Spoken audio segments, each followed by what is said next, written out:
ನಮಸ್ಕಾರ, ಎಲ್ಲರಿಗೂ ಕನ್ನಡತಿ ಅಡುಗೆ ಚಾನಲ್ಗೆ ಸ್ವಾಗತ. ಈರುಳ್ಳಿಯಲ್ಲಿ ರವೆಯನ್ನು ಹಾಕಿ ಒಂದು ಟೇಸ್ಟಿ ಆಗಿರುವಂಥ ರೆಸಿಪಿಯನ್ನು ಮಾಡ್ತಾ ಇದ್ದೀನಿ. ಅತಿ ಕಡಿಮೆ ಎಣ್ಣೆ, 1 ಸ್ಪೂನ್ ಎಣ್ಣೆಯಿಂದನೇ ಮಾಡ್ತಾ ಇದ್ದೀನಿ. ನೀವು ಇದನ್ನು ಬ್ರೇಕ್ಫಾಸ್ಟು, ಲಂಚು, ಡಿನ್ನರು ಯಾವುದಕ್ಕಾದ್ರೂ ಮಾಡ್ಕೋಬೋದು.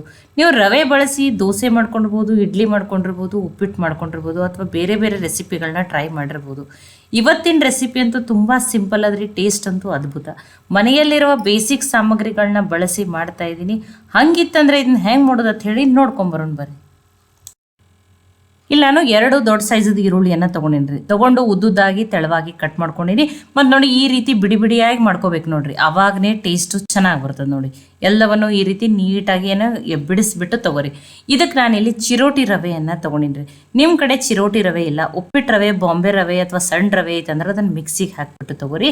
ಈ ಬಟ್ಟಲ್ಲೇ ನಾನೇನು ಮಾಡ್ತಾ ಇದ್ದೀನಿ, 3 ಬಟ್ಲಾಗಷ್ಟೇ ಚಿರೋಟಿ ರವೆಯನ್ನು ತೊಗೊಂಡಿನಿ. 2 ಈರುಳ್ಳಿಯನ್ನು ತೊಗೊಂಡಿದ್ದೀನಿ, 3 ಬಟ್ಲಾಗಷ್ಟೇ ರವೆಯನ್ನು ತೊಗೊಂಡಿನಿ. ಈಗ ಈ ರವೆಯನ್ನು ಏನು ಮಾಡಿದ್ರಿ, ಆ ಈರುಳ್ಳಿಗೆ ಹಾಕೊಂಡು ನೋಡ್ರಿ. ನೋಡಿ, 3 ಬಟ್ಲಾಗಷ್ಟು ತೊಗೊಂಡಿದ್ದೀನಿ ನಾನು. ನೀವು ಮೇಜರ್ಮೆಂಟ್ ಮಾಡಿ ಕರೆಕ್ಟಾಗಿ ಇದೇ ರೀತಿಯೇ ಮಾಡಿರಿ, ಪರ್ಫೆಕ್ಟಾಗಿಯೇ ಮಾಡ್ಕೋಬೋದು. ನೋಡಿ, 3 ಬಟ್ಲಾಗಷ್ಟು ತೊಗೊಂಡಿದ್ದೀನಿ. ಇಲ್ಲ ಉಪ್ಪಿಟ್ಟು ರವೆ ಐತಂದ್ರೆ ಅದನ್ನೇನು ಮಾಡಿರಿ, ಮಿಕ್ಸಿಗೆ ಹಾಕ್ಬಿಟ್ಟು ತೊಗೊರಿ, ನಡೀತದೆ. ನೋಡಿ, ಆ ಈರುಳ್ಳಿ ಒಳಗೂ ನೀರಿನ ಅಂಶ ಇರ್ತದಲ್ಲ, ಆ ರವೆಯನ್ನು ಏನು ಮಾಡ್ಕೊಂಡ್ರಿ ಅದರೊಳಗೆ ನೀಟಾಗಿ ಮಿಕ್ಸ್ ಮಾಡ್ಕೊಂಡ್ರಿ. ಆವಾಗ ಸ್ವಲ್ಪ ಏನಾಗ್ತದೆ, ರವಾನು ನೆನೀತದ್ರಿ ಅದರೊಳಗೆ. ನೋಡಿ, ಆ ಈರುಳ್ಳಿ ಎಲ್ಲ ನೀರು ಬಿಡ್ತದಲ್ಲ. ನೋಡಿ, ಫಸ್ಟ್ ಏನು ಮಾಡ್ಕೊಂಡ್ರಿ, ಈರುಳ್ಳಿ ರವೆಯನ್ನು ಅಷ್ಟೇ ಮಿಕ್ಸ್ ಮಾಡ್ಕೊಂಡಿನಿ. ಈಗ ಉಳಿದಿರುವ ಸಾಮಗ್ರಿಗಳನ್ನ ಹಾಕ್ತೀನಿ ರೀ.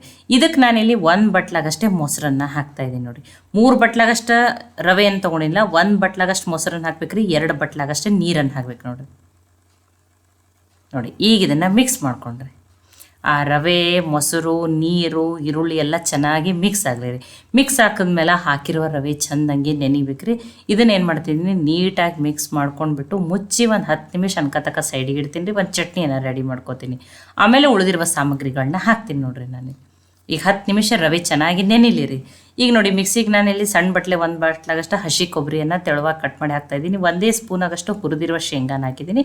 1 ಸ್ಪೂನಾಗಷ್ಟೇ ಪುಟಾಣಿ ಅಥವಾ ಹುರಿಗಡ್ಲೆನ ಹಾಕ್ತಾಯಿದ್ದೀನಿ. 3 ಬೆಳ್ಳುಳ್ಳಿ ಹೆಸಳನ್ನು ಹಾಕ್ತಾಯಿದ್ದೀನಿ. ನೋಡಿ, ಬೆಳ್ಳುಳ್ಳಿ ಜಾಸ್ತಿ ಅನ್ನಿಸ್ತಿತ್ತು ಅಂದ್ರೆ ನೀವು ಒಬ್ಬರು ತಿನ್ನೋದಿಲ್ಲ, 1 ಅಥವಾ 2 ಹೆಸಳನ್ನು ಹಾಕೋಬೋದು. ಸ್ವಲ್ಪ ಶುಂಠಿಯನ್ನು ಹಾಕಿದ್ದೀನಿ, 2 ಮೆಣಸಿನ್ಕಾಯಿ ಹಾಕಿದ್ದೀನಿ. ಖಾರ ನೀವು ನೋಡಿಬಿಟ್ಟು ಹಾಕೋರಿ.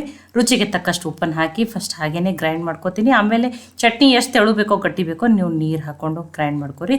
ಈ ರೀತಿ ಗ್ರೈಂಡ್ ಮಾಡಿದ್ಮೇಲೆ ಇದಕ್ಕೊಂದು ಸ್ವಲ್ಪ ಕೊತ್ತಂಬರಿ ಸೊಪ್ಪನ್ನು ಹಾಕ್ಕೊಂಡು ತರಿಯಾಗಿಯೇ ಇರಬೇಕು ನೋಡಿ, ಆ ರೀತಿ ಗ್ರೈಂಡ್ ಮಾಡಿಬಿಟ್ಟು ತೊಗೋತೀನಿ ನೋಡಿ. ಈಗಂತೂ ಚಟ್ನಿ ರೆಡಿ ಆಗಿದೆ. ನೀವು ಇದೇ ರೀತಿನೂ ಸರ್ವ್ ಮಾಡ್ಬೋದು. ಇದಕ್ಕೆ ನಾನು ಎಣ್ಣೆ, ಸಾಸಿವೆ, ಜೀರಿಗೆ, ಕರಿಬೇವು ಸೊಪ್ಪಿನ ಒಗ್ಗರಣೆಯನ್ನು ಕೊಡ್ತೀನಿ ರೀ. ಟೇಸ್ಟ್ ಚೆನ್ನಾಗಿ ಬರ್ತದೆ ನೋಡಿರಿ. ನೀವು ಇದನ್ನು ಇಡ್ಲಿ, ದೋಸೆ, ಪಡ್ಡು ಜೊತೆನೂ ಏನು ಮಾಡ್ಬೋದು, ಈ ರೀತಿ ಚಟ್ನಿಯನ್ನು ರೆಡಿ ಮಾಡ್ಕೋಬೋದು. ಇದೇ ರೀತಿಯೇ ಮಾಡ್ಕೋಬೇಕತ್ತೇನಿಲ್ಲ. ನಾನಿಲ್ಲಿ ಕಾಯಿ ಚಟ್ನಿಯನ್ನು ಮಾಡ್ಕೊಂಡಿದ್ದೀನಿ. 10 ನಿಮಿಷ ಆಗಿದ್ರಿ. ಹಾಕಿರುವ ರವೆನೂ ನೋಡಿರಿ ಚೆಂದಂಗೆ ನೆಂದಿರ್ತದೆ ರೀ. 1 ಮೊಸರು, 2 ನೀರನ್ನು ಹಾಕಿದ್ದೀನಿ ನೋಡಿ. ಈಗ ಉಳಿದಿರುವ ಸಾಮಗ್ರಿಗಳನ್ನ ಹಾಕ್ತೀನಿ. ಫಸ್ಟ್ ರುಚಿಗೆ ತಕ್ಕಷ್ಟು ಉಪ್ಪನ್ನು ಹಾಕ್ತಾಯಿದ್ದೀನಿ ನೋಡಿ. 2 ಮೆಣಸಿನ್ಕಾಯಿನ ಹಾಕ್ತಾಯಿದ್ದೀನಿ, ಸಣ್ಣದಾಗಿ ಕಟ್ ಮಾಡಿ. ಇಲ್ಲ ಮಕ್ಳಿಗೆ ಮಾಡ್ತೀವಿ ಖಾರ ಜಾಸ್ತಿ ಅನ್ನಿಸ್ತಿತ್ತು ಅಂದ್ರೆ ನೀವು ಮೆಣಸಿನ್ಕಾಯಿನ ಸ್ಕಿಪ್ ಮಾಡಿ ರೆಡ್ ಚಿಲ್ಲಿ ಫ್ಲೆಕ್ಸನ್ನಾದರೂ ಹಾಕೋಬೋದು. ಸ್ವಲ್ಪ ಫ್ರೆಶ್ ಆಗಿರುವ ಕರಿಬೇವು ಸೊಪ್ಪನ್ನು ಸಣ್ಣದಾಗಿ ಕಟ್ ಮಾಡಿ ಹಾಕಿದ್ದೀನಿ. ಕೊತ್ತಂಬರಿ ಸೊಪ್ಪನ್ನು ಸಣ್ಣದಾಗಿ ಕಟ್ ಮಾಡಿ ಹಾಕಿದ್ದೀನಿ. 1 ಸ್ಪೂನ್ ಆಗಷ್ಟೇ ಜೀರಿಗೆಯನ್ನು ಹಾಕಿದ್ದೀನಿ ನೋಡಿರಿ. ಇನ್ನೂ ಹೆಲ್ದಿ ಮಾಡ್ತೀರಂದ್ರೆ ನೀವು ಕ್ಯಾರೆಟನ್ನು ತುರಿದ್ಬಿಟ್ಟನ್ನು ಹಾಕ್ಬೋದು.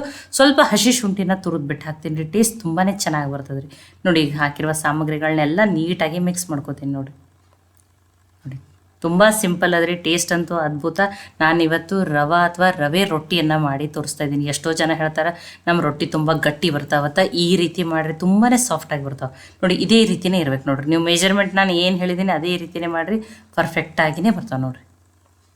ನೋಡಿ, ಎಲ್ಲನೂ ಹಾಕ್ಕೊಂಡಿರೋ ಮಸಾಲೆ, ಉಪ್ಪು ಎಲ್ಲ ನೀಟಾಗಿ ಮಿಕ್ಸ್ ಆಗಿದೆ. ಈಗ ನಾನು ನಿಮ್ಗೆ ರೊಟ್ಟಿಯನ್ನು ತಟ್ಟಿಬಿಟ್ಟು ತೋರಿಸ್ತೀನಿ ನೋಡಿ. ಇಲ್ಲ ನಾನು ಹೋಳಿಗೆ ಶೀಟನ್ನು ಅದನ್ನೇ ತೊಗೊಂಡಿದ್ದೀನಿ ನೋಡಿ. ಇದಕ್ಕೊಂದು ಸ್ವಲ್ಪ ಎಣ್ಣೆ ಹಚ್ಕೋತೀನಿ ನೋಡಿರಿ.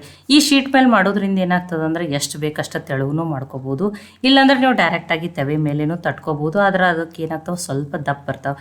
ಇಲ್ಲಾಂದ್ರೆ ನೀವು ಬಟರ್ ಪೇಪರ್ ಮೇಲಾದರೂ ತಟ್ಟಿಬಿಟ್ಟು ಮಾಡ್ಕೊರಿ ನೋಡಿ. ಆದಷ್ಟು ನೋಡಿ ಈ ರೀತಿಯೇ ಇರಬೇಕ್ರಿ ಇದು ಹಿಟ್ಟು. ಅವಾಗಷ್ಟೇ ರೊಟ್ಟಿ ಏನಾಗ್ತಾವೆ, ಮೆತ್ತಗೆ ಬರ್ತಾವೆ. ಇಲ್ಲಾಂದರೆ ಏನಾಗ್ತಾವೆ, ಕೆಲವರು ಹೇಳ್ತಾರೆ ರವೆ ರೊಟ್ಟಿ ತುಂಬ ಬಿರುಸಾಗ್ತಾವತ್ತ, ಗಟ್ಟಿ ಬರ್ತಾವತ್ತ. ಈ ರೀತಿ ಮೊಸರು ಹಾಕ್ಕೊಂಡು ಮಾಡ್ಕೊರಿ, ತುಂಬಾ ಸಾಫ್ಟಾಗಿ ಚೆನ್ನಾಗಿ ಬರ್ತಾವೆ. ಉದ್ದುದ್ದಾಗಿಯೇ ಈರುಳ್ಳಿ ಯಾಕೆ ಕಟ್ ಮಾಡಿ ಹಾಕಿನಿ ಅಂದ್ರೆ ತಿನ್ನೋ ಒಂದು ಬಾಯಾಗ ಸಿಕ್ಕಕ್ಕೆ ಟೇಸ್ಟ್ ತುಂಬಾ ಚೆನ್ನಾಗಿ ಬರ್ತದೆ. ಇಲ್ಲ ನಮಗೆ ತಟ್ಟಕ್ಕೊಂದು ಸ್ವಲ್ಪ ಇದನ್ನು ಆಗ್ತೈತಿ, ಈ ರೀತಿ ಉದ್ದುದ್ದಾಗಿ ಈರುಳ್ಳಿ ಅಂದ್ರೆ ನೀವು ಸಣ್ಣದಾಗಿನೂ ಕಟ್ ಮಾಡಿ ಹಾಕೋರಿ ನೋಡಿ. ಈ ಶೀಟ್ ಇರೋದ್ರಿಂದ ಏನಾಗ್ತದೆ ಅಂದರೆ ಎಷ್ಟು ಬೇಕಷ್ಟು ತೆಳುವೂ ಮಾಡ್ಕೋಬೋದು. ನೀವು ಇನ್ನೂ ಕ್ಯಾರೆಟನ್ನಾದ್ರೂ ತುರಿದ್ಬಿಟ್ಟು ಹಾಕೋಬೋದು. ಅಥವಾ ಸಣ್ಣದಾಗಿ ಫ್ರೆಶ್ ಆಗಿ ಕೊಬ್ಬರಿ ಇತ್ತಂದ್ರೆ ಅದನ್ನ ಕಾಯಿ ತುರಿನೂ ಹಾಕಿರಿ, ಅದನ್ನು ಟೇಸ್ಟ್ ಚೆನ್ನಾಗಿ ಬರ್ತದೆ ನೋಡಿ. ನೋಡಿ ತಟ್ಬಿಟ್ಟು ತೋರಿಸಿದ್ದೀನಿ. ಆಲ್ರೆಡಿ ತವೆನೂ ಕೈಲೆ ಕೆಟ್ಟಿದೆ.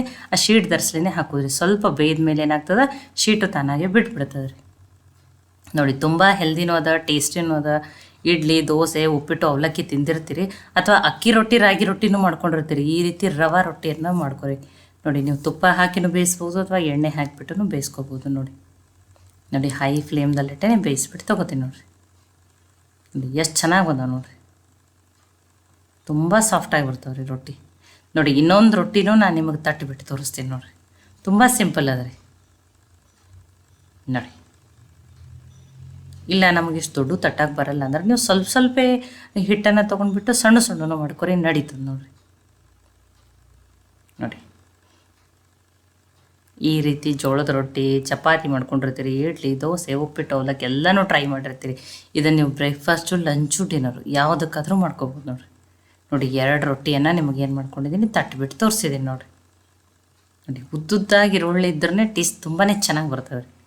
ನೋಡಿ ಇದನ್ನು ಬೇಯಿಸ್ಬಿಟ್ಟು ತೊಗೋತೀನಿ ನೋಡಿರಿ. ನೋಡಿ 2 ರೊಟ್ಟಿಯನ್ನು ಏನು ಮಾಡಿದ್ದೀನಿ, ಬೇಯಿಸ್ಬಿಟ್ಟು ತೊಗೊಂಡಿನಿ. ನೀವು ಇದೇ ಚಟ್ನಿನೇ ಮಾಡ್ಕೋಬೇಕತ್ತೇನಿಲ್ಲ, ಈರುಳ್ಳಿ ಟೊಮೆಟೊ ಚಟ್ನಿನೂ ಮಾಡ್ಕೋಬೋದು. ನೋಡಿ ಇಲ್ಲಾಂದ್ರೆ ಮಕ್ಕಳಿಗೆ ಬೇಡ ನಮ್ಗೆ ಚಟ್ನಿ ಮಾಡೋಕ್ಕಾಗಲ್ಲ ಅಂದ್ರೆ ಸಾಸ್ ಜೊತೆನೂ ಕಡ್ಬೋದು ನೋಡಿರಿ. ನೋಡಿ ನಿಮಗೆ ಇದ್ರ ಸಾಫ್ಟ್ನೆಸ್ಸು ತೋರಿಸ್ತೀನಿ ನೋಡಿರಿ, ಎಷ್ಟು ಸಾಫ್ಟಾಗಿ ಬಂದಾವೆ ನೋಡಿರಿ ರೊಟ್ಟಿ.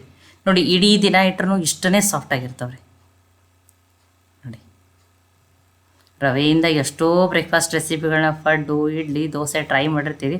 ಈ ರೀತಿ ರವಾ ರೊಟ್ಟಿನೂ ಮಾಡಿರಿ. ಇಲ್ಲ ನೀವು ಇನ್ನೂ ಹೆಲ್ದಿ ಮಾಡ್ತೀರಂದ್ರೆ ಇದ್ರೊಳಗೆ ಸಬ್ಬಸ್ಗಿ ಸೊಪ್ಪನ್ನಾದ್ರೂ ಸಣ್ಣದಾಗಿ ಕಟ್ ಮಾಡಿ ಹಾಕಿರಿ, ಅದನ್ನೂ ಟೇಸ್ಟ್ ಚೆನ್ನಾಗಿ ಬರ್ತದೆ ನೋಡಿ. ನೋಡಿ ನಿಮಗೆ ಮುರಿದು ಬಿಟ್ಟನ್ನು ತೋರಿಸ್ತೀನಿ ನೋಡಿರಿ. ನಿಮಗೆ ನೋಡಿ ಇದರಿಂದನೇ ಗೊತ್ತಾಗತ್ತೈತಿ ನಿಮಗೆ ಈ ರವಾ ರೊಟ್ಟಿ ಎಷ್ಟು ಸಾಫ್ಟಾಗಿ ಬಂದಾವೆ. ಈ ಕಾಯಿ ಚಟ್ನಿ ಜೊತೆ ಅಂತೂ ಬೆಸ್ಟ್ ಕಾಂಬಿನೇಷನ್ ರೀ. ನೋಡಿ ಎಷ್ಟು ತೆಳುವಾಗಿನೂ ಏನು ಮಾಡಿದ್ದೀನಿ, ತಟ್ಟಿಬಿಟ್ಟು ತೊಗೊಂಡಿದ್ದೀನಿ ನೋಡಿರಿ. ನಮ್ಮ ಮನ್ಯಾಗಂತೂ ಇದು ಎಲ್ಲರಿಗೂ ಫೇವ್ರೇಟ್ ನೋಡಿರಿ. ತುಂಬ ಟೇಸ್ಟಿಯಾಗಿರುವಂಥ ಬಿಸಿ ಬಿಸಿ ರವಾ ರೊಟ್ಟಿ, ಕಾಯಿ ಚಟ್ನಿ ರೆಡಿ ಆಗಿದೆ ನೋಡಿರಿ. ಅಥವಾ ನೀವು ಇಡ್ಲಿ, ದೋಸೆ, ಉಪ್ಪಿಟ್ಟು, ಅವಲಕ್ಕಿ ಬಿಟ್ಟು ಯಾವ್ಯಾವ ರೀತಿ ಹೊಸ ಹೊಸ ಬ್ರೇಕ್ಫಾಸ್ಟ್ ರೆಸಿಪಿಗಳನ್ನ ಮಾಡ್ತೀರತ್ತ ಹೇಳಿನೂ ನನಗೆ ಕಮೆಂಟ್ ಮಾಡಿ ತಿಳಿಸ್ರಿ. ನೋಡಿ ತುಂಬಾ ಟೇಸ್ಟಿಯಾಗಿರುವಂಥ ರೆಸಿಪಿ ರೀ. ನೋಡಿ ಎಷ್ಟು ಚೆನ್ನಾಗಿ ಬಂದಾವೆ. ಇಡೀ ದಿನ ಇಟ್ಟರು ಇಷ್ಟೇ ಸಾಫ್ಟಾಗಿರ್ತಾವೆ ನೋಡಿರಿ. ನೋಡಿ ಈ ರವಾ ರೊಟ್ಟಿ ರೆಸಿಪಿ ನಿಮಗೆ ಇಷ್ಟ ಆಗಿತ್ತಂದ್ರೆ ಲೈಕ್ ಮಾಡಿ, ಶೇರ್ ಮಾಡಿ, ಕಮೆಂಟ್ ಮಾಡಿರಿ. ಖಂಡಿತನೂ ಟ್ರೈ ಮಾಡಿ ನೋಡಿರಿ. ಟ್ರೈ ಮಾಡಿ ನನಗೆ ಹೆಂಗೆ ಬಂದಿತ್ತು ಅಂತ ತಿಳಿಸ್ರಿ. ಮತ್ತು ಒಳ್ಳೆ ಹೊಸ ಹೊಸ ರೆಸಿಪಿಗಳಿಗಾಗಿ ಕನ್ನಡತಿ ಅಡುಗೆ ಚಾನಲನ್ನು ಸಬ್ಸ್ಕ್ರೈಬ್ ಮಾಡಿ, ಬೆಲ್ ಐಕಾನ್ ಪ್ರೆಸ್ ಮಾಡೋದನ್ನು ಮರಿಬೇಡ್ರಿ. ನಾನು ಹೇಳ್ತಾ ಇದ್ದೀನಿ, ಯೂಟ್ಯೂಬ್ದಿಂದ ಒಂದು ಹೊಸ ಅಪ್ಡೇಟ್ ಆಪ್ಷನ್ ಹೈಪ್ ಅಂತ ಬಂದಿದೆ. ನೀವು ಅದನ್ನು ಹೈಪ್ ಮಾಡಿರಿ ಅಂದ್ರೆ ನೀವು ಆ ಶೇರು ಡೌನ್ಲೋಡ್ ಇರ್ತದೆ, ಅಲ್ಲೇ ಇರ್ತದೆ ರೀ. ಹೈಪ್ ದಿಸ್ ವಿಡಿಯೋ ಅಂತ ನೀವು ಇದು ಪ್ರೆಸ್ ಮಾಡಿದಾಗ ಈ ವಿಡಿಯೋ ಇನ್ನೂ ಜಾಸ್ತಿ ಜನಕ್ಕೆ ತಲುಪ್ತದೆ. ಅದಕ್ಕಾಗಿ ಕನ್ನಡತಿ ಅಡುಗೆ ಚಾನಲನ್ನು ಸಪೋರ್ಟ್ ಮಾಡಿರಿ. ಮತ್ತು ಒಳ್ಳೆ ಹೊಸ ಹೊಸ ರೆಸಿಪಿಗಳಿಗಾಗಿ ಸಿಗೋಣ. ಎಲ್ಲರಿಗೂ ಧನ್ಯವಾದಗಳು.